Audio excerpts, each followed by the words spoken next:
Welcome to the vlog, everybody. I hope you're having a good day, and if you're not, I hope this helps. Today is a sad day, brethrens. As you will see in my hand, I've got my 18-55, which means I'm shooting on my 22mm. Why is it sad? This is the final time I'm going to be shooting on this lens. It's not that it's a bad lens or anything, I'm just selling it. You see, I'm updating my gear in 2019 and 2020 because it's going to take me a long time to save up. I'm updating all my gear so that I can get a better camera body and much better lenses. I am jumping the gun and going straight for Canon L series I almost said weapons because gun. L series lenses, which are the big, like, proper professional lenses.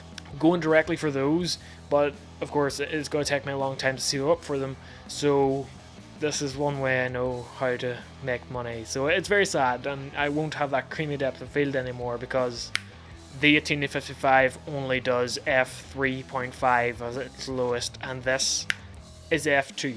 But anyway, apart from this being a sad video, I want it to be a happy video too. So I'm going to be talking about photography, and more specifically, why you should consider getting into it if you're getting into video. So all that jargon that I just said about f-stops and ISO and stuff, there's a video here or here where I basically explain it in 1 minute. But if you don't want to watch that video, here's the quick rundown. ISO is the sensitivity of your camera sensor. Aperture, or f-stop, is how wide or tight the lens is going to be open and closed. And last shutter speed is the speed that the shutter is going, letting in however much light. This is the pyramid of exposure, I think that's what people refer to it as. It's how you dictate what your image looks like light-wise. So I learned all this, the exposure triangle or pyramid or whatever you want to call it, lighting levels, curves, depth of field, framing, the rule of thirds, leading lines, the golden rule. I learned all of that from photography. And if you build up a basic understanding of photography, you can really transfer that into video and really hit the ground running with video if you're starting it. It's insane. So that's benefit number one. You get to know your camera. You get to know about your shutter speeds and your technicalities and stuff. Two is it makes you comfortable with camera, with framing shots. It makes you quicker. Take, for example, anything can be used as an example, but I just want to show off my intellect by showing the Rubik's Cube as an example. So the first time I solved this Rubik's Cube, it took me 30 minutes. Okay, 30 minutes. And then as I began to learn the formulas for it and the algorithms, it took me 5 minutes. And as I just got better and better and better at it, now I can do it in 1 minute and 20 something seconds, which is pretty fast, but you know, not world record fast. So it sort of makes you quicker with your camera, and this basically brings it back to the whole confidence video, where if you just keep building something up, you become more confident with your camera. So that was benefit number two. Become comfortable with your camera, and if you're going to use the same camera for video, you're comfortable. And all cameras are basically the same. They capture images, and that's all you really need to understand. Benefit number three, you can build up a portfolio much easier. Because if you get into photography first, you can go out and take a photo of a tree, you can go out and take a photo of people, of buildings, of your dog, of your feet on the beach. You can take photos of anything then. Video work is a lot more different. You need to have steady shots, push-ins, pull-outs, pans, tilts, pan and tilts, dolly zooms, booming.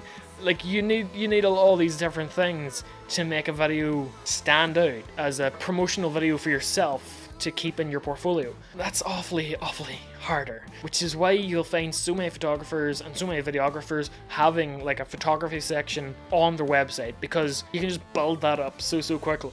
So that's benefit number three. You can build it up so fast and really show off your ability and your eye. That's the biggest thing. You can show off that you have an eye for things. And whenever you have an eye for things, it can be hard to convey that in video without the video being absolutely amazingly shot if you don't have like the best camera in the world. Because people can just undermine you if you have maybe a Canon T5i. People can be like, oh, that camera was only £200 or £300. They're not professional. Whereas if you have the same camera taking an absolutely amazing photo, people are a lot more inclined to see that photo and be like, holy shit.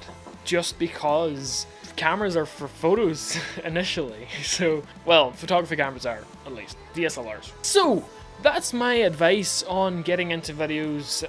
I'd say get into photography because it's too beneficial, and it's really not worth not doing it. I feel like this was a quick talk Tuesday, but at the same time I'm looking and I've been recording for 10.5 minutes. So, yeah. So, I'm gonna leave this video here. I hope you all enjoyed. If you did enjoy, hit that share button. If you want to, share this with your friends and family and dogs. And don't forget cats too. Well, actually, leave cats out, they're assholes. So, I'm gonna leave this one here. Thank you so much for watching. If you liked it, poke that like button in its belly button and punch the subscribe button in its butt, because it giggles and wiggles whenever you do it too. You, sir, should try it. From me to all of you guys are awesome. Please stay awesome. Bye-bye, everybody! My parents have visitors out right now, so I'm kind of shouting in my bedroom, being a weird, goofy YouTuber guy. And also, I'm using a shit ton of polystyrene as a bounce board. New budget lighting video coming out soon with that. Video's done.